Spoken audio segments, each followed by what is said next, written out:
Hey, and good morning. Welcome to Glue Wednesday.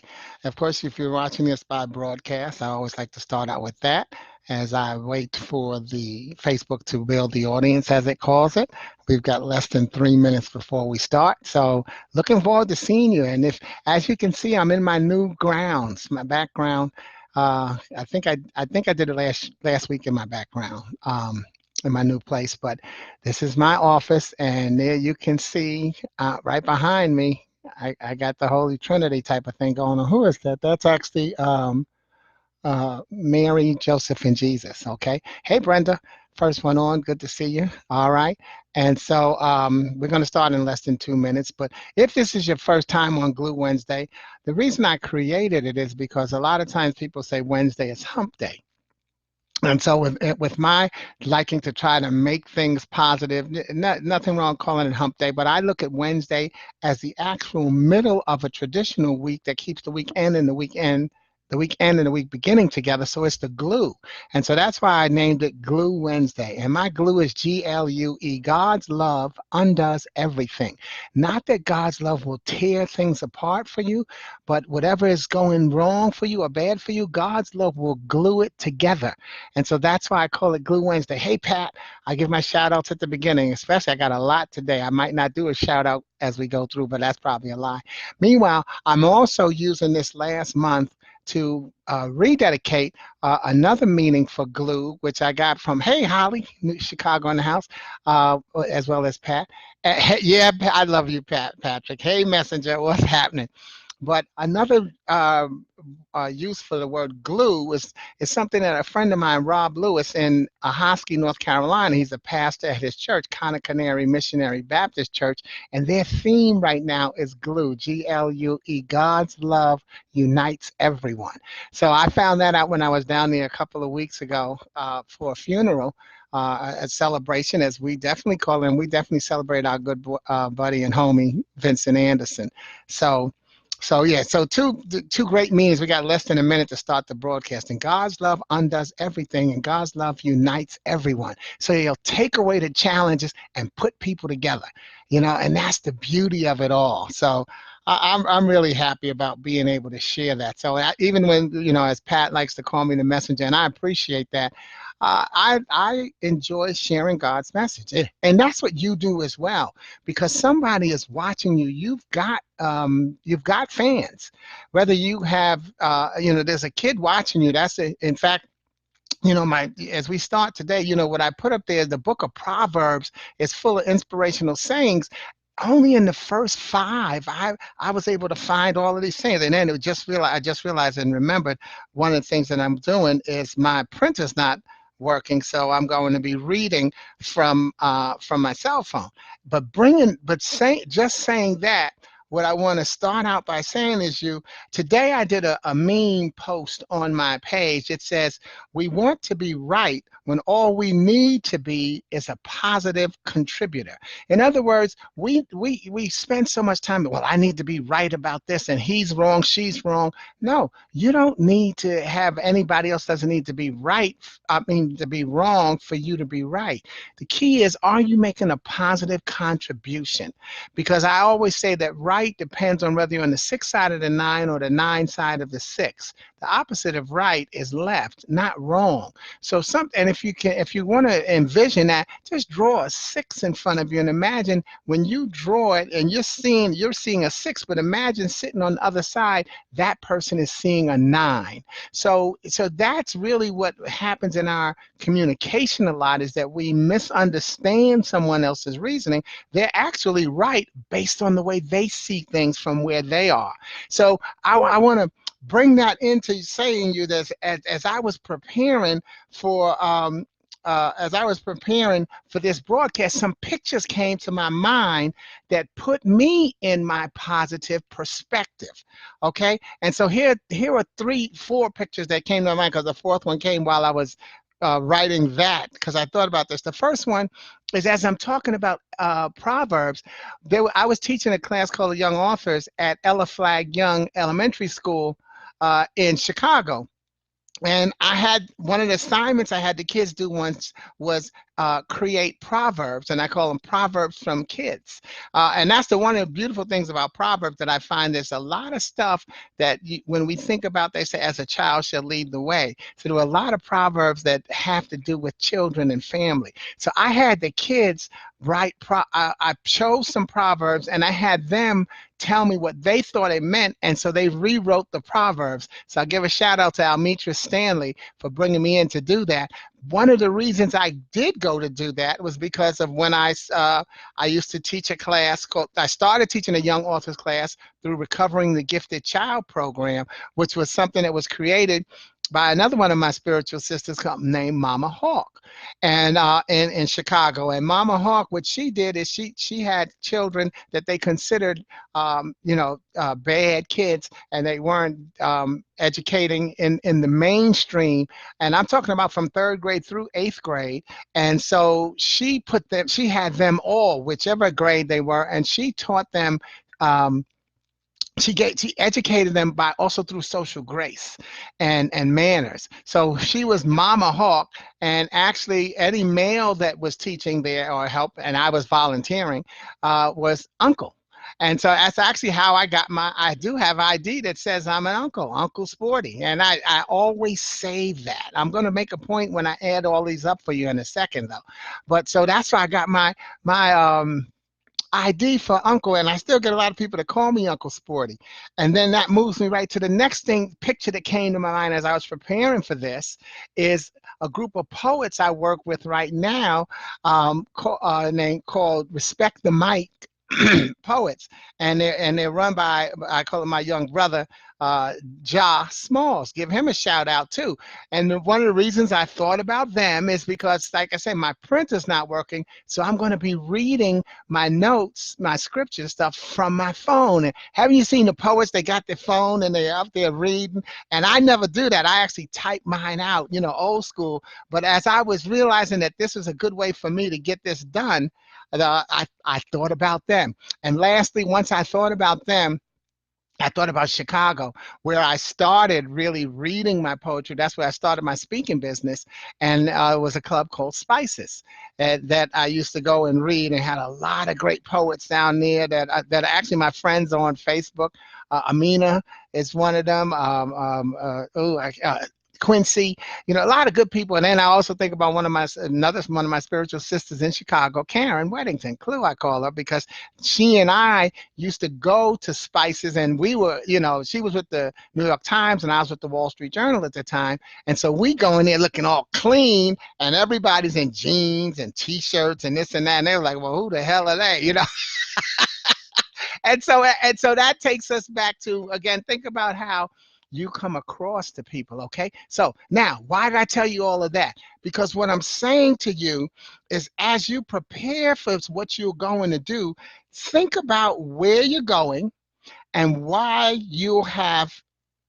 think about where you're going and why, and you'll have a better experience. See, as I was preparing for this broadcast, I thought about those people whose lives I have impacted and who have impacted mine, and that made me excited about delivering this message. So that's why when I laugh when I see Pat say, hey, messenger, because we're all somebody's messenger. One of the little signs I have in my house is, one of my acronyms is DREAM, D-R-E-A-M, dare to recognize everyone as your messenger. So choose your messengers carefully and recognize that you can get a message from everyone.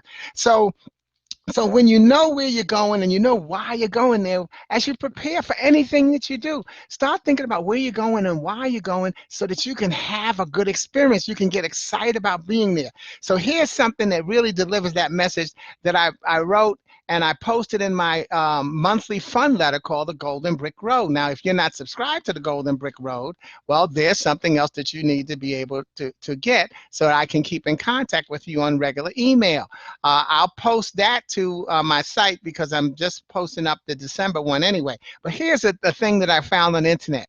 It said a 92-year-old petite, well-poised and proud man who is fully dressed each morning by 8 o'clock with his hair fashionably combed and shaved perfectly, even though he is legally blind, moved to a nursing home today.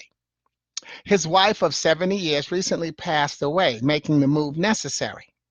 After many hours of waiting patiently in the lobby of the nursing home, he smiled sweetly when told that his room was ready. As he maneuvered his walker to the elevator, I provided a visual description of his tiny room, including the eyelet sheets that had been hung on his window. I love it, he stated, with the enthusiasm of an 8-year-old having just been presented with a new puppy. Mr. Jones, I said, you haven't seen the room. Just wait. He said, that doesn't have anything to do with it. Happiness is something you decide on ahead of time. Whether I like my room or not doesn't depend on how the furniture is arranged. It's how I arrange my mind. I already decided to love it. It's a decision I make every morning when I wake up. I have a choice. I can spend the day in bed recounting the difficulty I have with the parts of my body that no longer work, or get out of bed and be thankful for the ones that do. Each day is a gift, and as long as my eyes open, I'll focus on the new day and all the happy memories I've stored away just for this time in my life. So remember the 5 simple rules to be happy. 1, free your heart from hatred. 2, free your mind from worry. 3, live simply. 4, give more. And 5, expect less. Have a nice day, unless you have other plans. So that's what I posted in my and put it in my Golden Brick Road monthly fun letter. Make sure you get on my subscription list for that. But as you can see, you decide how you're going to receive wherever you're getting ready to go. So you can decide that you're going to have a good time. It's just like I always used to laugh and I'd say, if me and somebody else went to a party and then afterwards you ask them, how was the party? And then the other person, well, it was all right. And then oh, it was off the chain. Why? Because I take my party with me. I don't go to a party and expect them to entertain me. I go planning to have a good time because I'm about to spend my time there. So why would I do anything but decide that I'm going to have a good time? Okay. Okay, Louis. Hey, Sporty, this is Louis, where my sister Trudy, both original Grant. Hey, all right. I'm on past. I'm out here in Arizona with the family. Okay, God bless you, Louis. Oh, God bless you, Louis. I got you. And I know we got to get to. We're supposed to be talking, right? But anyway, God bless you for the recent loss of your mother. And we're praying in faith, not fear, for your smooth recovery at a time where speed cannot heal. And so I always like to write that whenever someone tells me about a passing or a challenge, because that's what we have to do, y'all. We have to pray in faith. See, when you pray, you have to believe it's going to happen. Not afraid, oh God, I hope this happens. No, God, I know this will happen. I'm going to be okay. And I know, again, but just like the same way I named it Glue Wednesday, I'm word sensitive. I know a lot of times we say, well, I wish you a speedy recovery. Words are powerful. I never wish anybody a speedy recovery. I wish them a smooth recovery, because speed is not necessarily a recovery. You want to have the type of recovery that's going to help you deal with the next challenge. So you know how they say, it's just like in boxing. I just thought that if someone gets knocked down, they get a 10 count, right? If they get up at 5, they're still not ready to, even though the ref checks their gloves, okay, they're ready, but they're susceptible to getting knocked down again because they haven't really recovered. And so that's what I'm saying about recognize that you want a smooth recovery through a challenge rather than a speedy recovery. So let's get to the 7 acronyms, Ac-Firmations that I found in Proverbs, just in Proverbs 1 through 5. I found so many of them and I love them.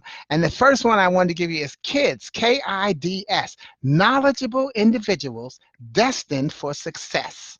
Knowledgeable individuals destined for success. And I found them in Proverbs 1 and 4 and 8 and 9. And it says, these proverbs will give knowledge and purpose to young people. Listen, my child, to what your father teaches you. Don't neglect your mother's teaching. What you learn from them will crown you with grace and clothe you with honor.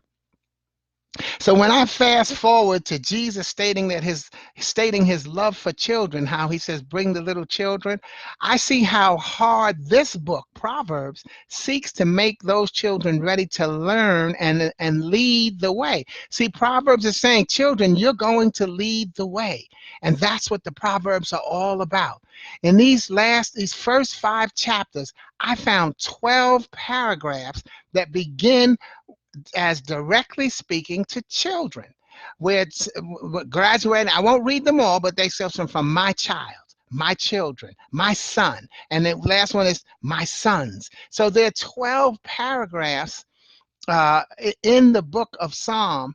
And I found 12 paragraphs that start directly with references to children. So that's why I chose kids, knowledgeable individuals destined for success. And I also reminds us children mock and mirror adults. If you're not the adult that they mock and mirror, then you shouldn't. If you're the adult that they mock and mirror, you shouldn't have a problem with them. Guide them rather than reprimand them for taking a bad path. Let's realize that our children are here to lead the new way. Just like the 92-year-old man, when he decided he was going to like his new place, that's what we have to do, is help children look forward to taking over for us, not regretting it, not begrudging it, okay? So then my next one, so that's kids. Then before reading, then you know what I found out in preparing for this session? That when I was reading the Bible this time, this was my 7th reading, and I always knew that I read it 8 times, but this is my 7th reading where I was looking for my acronyms in Scripture, and so I had realized that, and I noticed that I had a note to myself during the 6th reading on the introduction page that said this. It said, "Note how many virtues are personified as women." Note how many virtues in the book of Proverbs are personified, which brought to life and made as a person. Words, inanimate objects spoken as being a person, were women. I won't list them all, but I think it reads a great recipe for smooth sailing. Here's the first one: flow, Flow. Fine lady, outstanding woman. And I found that in Proverbs 1:20. It says, "Wisdom shouts in the streets. She cries out in the public square." And then these verses remind me of the popular saying, "He who finds a good woman finds a good thing." And so also that's flow, fine lady, outstanding woman. And then also let's go with gain, Gain, getting all I need. Gain, getting all I need. So what do you need? Well, Proverbs 3:13 through 18 says, and listen to the personification of women, "Happy is the person who finds wisdom and gains understanding. For the profit of wisdom is better than silver, and her wages are better than gold. Wisdom is more precious than rubies. Nothing you desire can compare with her. She offers you life in her right hand and riches and honor in her left. She will guide you down delightful paths. All her ways are satisfying. Wisdom is a tree of life to those who embrace her. Happy are those who hold her tightly." Okay, so my tribute to women is etched in the title poem from my book, and many of you have heard. It's called "Do You Have Any Idea How Fine You Are?" Just reminding women and that even when you think you're having a bad day, you're looking good to somebody. All right, but I also say again, the book of Proverbs there, it personifies wonderful virtues as women, and this one is constantly talking about how wisdom is a woman. And so what I think about when I add that is so many things. We see so many things these days about abuse to women, and we see how important it is for us to respect them. And I want to give a shout out to an organization that does just that. It's called A Call to Men, and co-founded by a good friend of mine, Tony Porter. And A Call to Men, it's an organization that targets men and young boys, but especially young boys, teaching them how to respect young girls, AKA future women. So it's a call to men that we have to step up and respect our women so that we can make sure that they respect themselves, because it's a two-way street. If I respect you, then you respect me, then we respect us. So I'm not saying, and this is again, don't misread that this is men need to be in charge. No, men need to do their part so that women can feel themselves being respected. Once you know that how you're being respected, then you know how to respect yourself. One of the things that I do is I date my nieces and nephews. And when I take my nieces out on a date, we go to a breakfast, lunch, or dinner according to their age. And I've been doing this for I forgot how many years now. I've been doing it for a few, since 2007. I did it actually when my mother died. I did it, I started out doing it with my niece, Nashay. And anyway, so I do that. And when I take them out, when we go to lunch, whatever our meal is, we go on our date, they are getting they are getting a lesson on how to be treated on a date. Because when they were, especially when I first started doing it, and some of them were like 10, because they had to be 10 as my minimum age, and they were 12 and 14 getting ready to start dating, of course. Well, I showed them how we went to a block of restaurants, and I said, okay, we're going to look at these 4 restaurants, and I taught them how to read the menus on the window, and then let's go to all 4 restaurants, read the menu on the window, and now decide where you want to eat. I showed them how to pick a spot for being on a date. Once we went in the restaurant, I showed them how they should be seated and where the guy should be seated and how they should act. And so I talked to them about dating. Of course, I said to them, and you're not young enough, you're not old enough to date, but we laughed about that. And so you have to show our young girls and our young boys how to be respected and how to give respect. Otherwise, stop beating them down about how they don't respect. These damn kids of today are related to the damn kids of yesterday. And so if we make sure that we're taking care of our children and giving them the guidance that they need, they will pass that along to the next one. Because who do children learn from? Even though they mock and mirror adults, who do they learn from the most? Their friends. That's who they're with the most, is their friends. They're with their friends more than they're with you. And so they pick up those lessons from one another. And now we call it, it's bullying, when one friend says, well, I did this, by the way, because bullying doesn't have to be beating someone up. It's just saying what I have and you don't have is also a way. It's psychological bullying. And giving a shout out to my pet charity is heyugly.com, created by my good friend Betty Hefner. So I'm a co-founder in that. And even as we close out giving Cyber Monday, Giving Tuesday, and all that stuff, please always find ways to come and donate there at heyugly.com. .org, okay? But either way, I'm saying that there's so many different ways that people have been bullied throughout their lives, and we just overlooked it, and we've now named it that. But we've had people say, oh, look what I've got. And so someone else felt bad because they didn't have what someone else had, the clothes, the outfit, what their parents were doing for and to them. So all of that makes a difference, okay? So make sure that you are teaching respect. Teach our kids how to respect. And you can't teach them by cursing them out and saying, look, this is how you have to respect. A lot of times you're going to teach them in a moment where there's no conflict. The best time to teach respect is when there's no conflict. Because when there's a conflict, now we've got a lot going on, and some people are in survival mode, and therefore they might not be interested in calming down to be respectful, because they're more interested in, I got to get this thing done. All right? So gain and flow. And then poor, P-O-O-R, powerless outside of our resources. And I say that because a lot of times people say, oh, somebody is poor. You know what? You're only poor when you don't use one another properly.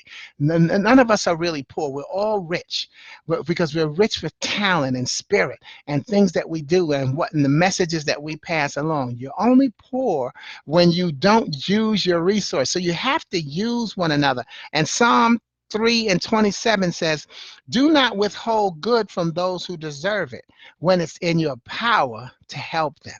See, so when it's in your power to help somebody, then you have to make sure that you help them.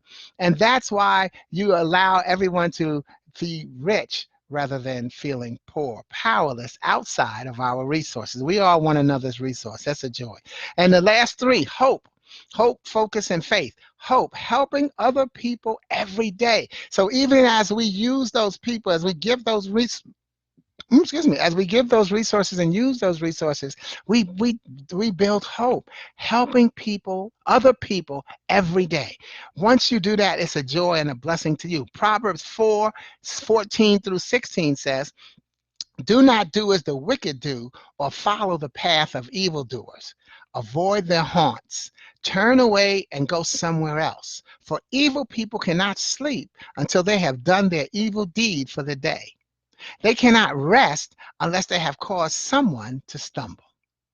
Now, see, there is no rest for the weary. There is no rest for the weary because evil doesn't take a break. So therefore, you have to realize that, I want you to be at peace with yourself, but be careful about taking a break and deciding that thinking that evil's taking a break, because it's not. It's waiting for that opportunity to cut right in there and get you. Stay on the lookout, but stay on the lookout for doing good. As we think about all these words we've talked about, stay on the lookout for doing good. You get at least 5 more negative impulses a day than you get positive ones. And I didn't say you get 5 a day, and you get 5 more. So if you get 3 positive impulses, you got 15 negative ones. Okay, do the math. All right, so make sure that you recognize that you make a difference, and you certainly do make a difference. So make sure that you get that remember, go back to that meme we talked about. Have a positive contribution to other people's lives, and that can help us all make the great difference that we want to. And that goes to one of my favorite acronyms, FOCUS. FOCUS. Finding ourselves creates unlimited success. Focus on you and let other people come into focus. And I find that in Proverbs 4:23 and then 25 through 27. It says, and this is one that I keep hung on my wall. It was one of my yearly I have a different scriptural theme every year. So this one says, above all else, guard your heart, for it affects everything you do. Look straight ahead and fix your eyes on what lies before you. Mark out a straight path for your feet, then stick to the path and stay safe. Don't get sidetracked. Keep your feet from following evil. See, so that's what I'm saying. Focus. Finding ourselves creates unlimited success. Focus on you and let others come into focus. You got to put yourself first, ladies and gentlemen. You got to take care of yourself. What's going on with your path? It doesn't mean that you eliminate other people. You actually draw other people to you when you know where you're going on your path.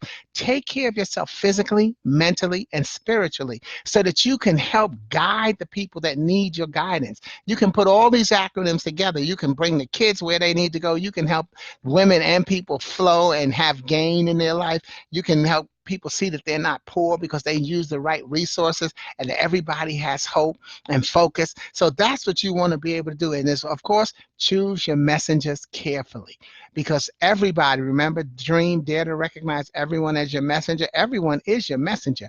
How you decide to use their message is your choice, because they can give you a negative message. And if you decide to let that control your life, because see, once we lose control of our emotions, we lose control of ourselves. So if you let the negative emotion control you, then that's a choice that you make as well. So choose to look for them, because there's no emotion is wrong. However you feeling, Lewis is talking about what's going, is dealing with the death of his mother. And there's an emotion that, he could be feeling sad and hurt, but guess what? He's got to pick it up, get up, pick the pieces together up and be the rock for the family. That's what I had to do when my mother died. So I wasn't wrong that I seemed emotionless or not tore up, but I had to make things right. And I got to celebrate my mother's funeral 2 months later. I got to grieve. The grieving process changes for everyone. But when you got to step up and look, I got to do this right now. Yeah, I feel this way. Somebody else can say, oh man, they don't care about someone. You can't worry about that. Do what you got to do to have a positive contribution.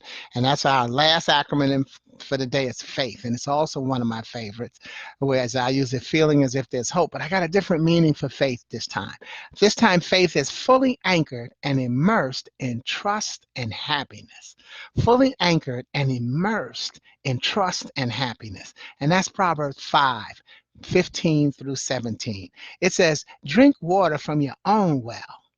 Share your love only with your wife. See, we're going back to respecting women. Why spill the water of your springs in public, having sex with just anyone? Ooh, the Bible talks about that, doesn't it?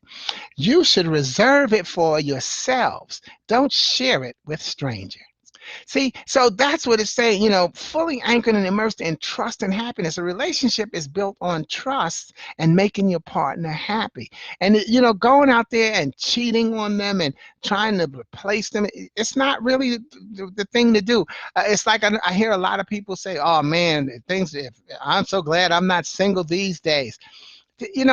Single is single. I'm still single these days, but it has, yeah, dating has changed. Why? Because the definitions that people use have changed. But since I focus on being who I am, therefore, it's just like one of my acronyms is friends, fun, real, interesting, easy, new, decent, and yourself. What characteristics do you have as a friend, whether it's in a relationship, business, or romantic or business? What characteristics do you have that you are therefore rightfully you should be able to look for?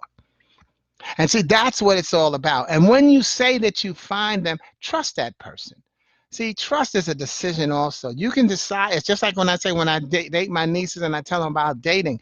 One of the things I always tell them in the restaurant, and here's a tip I used to say to them, I say, if you got one of those restaurants with the bench seat, try to sit next to your date. If it's a booth or whatever, don't sit across from one another. Sit next to one another, and then you can both can see everything that happens that comes in the restaurant, and you can share that laughter rather than sitting one the other across one another and something happens over the other person's shoulder, and then the other person may have one of those pangs of jealousy, and, well, why are you looking at so and so, or it's because that happens too, right? So that's one way that you can defeat that too, because you know whether or not you're a jealous person.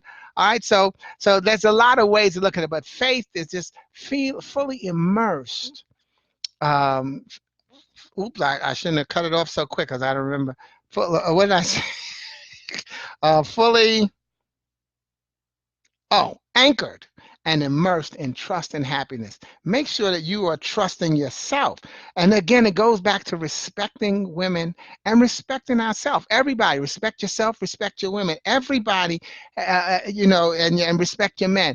That's what's important. And then peer pressure. Remember that peer pressure doesn't end with teenage. Peer pressure goes on. We're still dealing with peer pressure. It's just like when people say, oh, and I grow up, I want to be you. I know it's a joke and we say it, but you know what? Whenever somebody says it to me, I always say, yeah, well, you know what? I think I want to grow up and be like me too. Who are you going to be? Because, I know it's a joke and it's a sideways compliment, but I don't use it.